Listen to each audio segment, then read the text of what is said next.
Welcome back to the straight path. We have covered a lot of ground in this series, from the caves of loneliness to the fire of bold action. But today, I want to go to the very heart of everything we believe. If you strip away the titles, the buildings, and the rituals, what are you left with? You're left with one word: love. Now don't get it twisted. I'm not talking about the kind of love you see in movies or hear about in pop songs. I'm talking about the real thing. The Bible tells us in Galatians that the fruit of the Spirit is love. I want you to notice something very specific there. It doesn't say fruits. It isn't a plural list where you can pick and choose which ones you want to grow.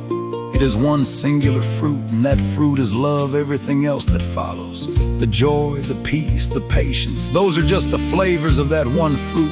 If you don't have the love of Christ, you don't have the rest of it. It's all about love.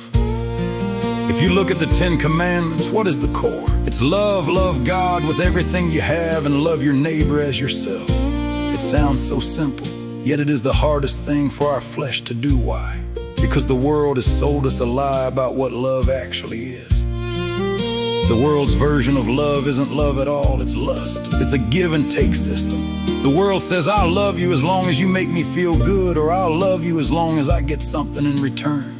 That's not a covenant, that's a transaction. It's selfish, it's temporary, and it's hollow. Lust wants to get, love wants to give. The world tries to sell us this cheap plastic version of love every single day on our screens and in our music.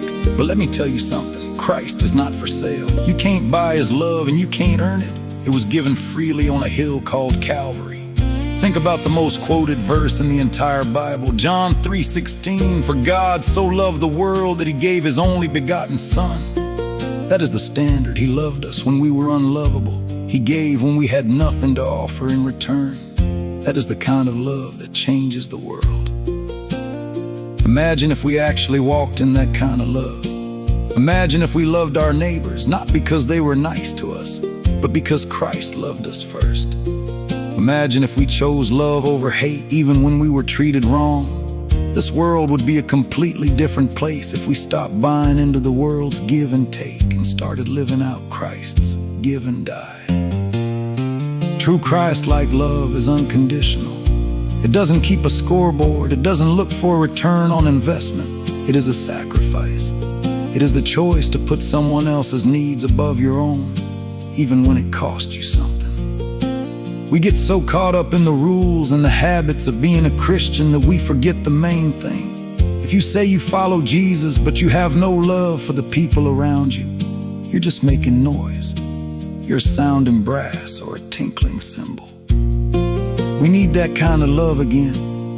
We need to show this world that there is something better than the lust they are being sold. We need to show them a love that is steady, a love that is honest, and a love that is free, because it's already been paid for. Stop settling for the world's version. Stop trying to find satisfaction in the give and take. Lean into the Master. Listen to that still small voice telling you that you are loved. And then go out and give that love away for nothing in return. Stand for the Lord. Stand in the power of love. And keep your feet on the straight path.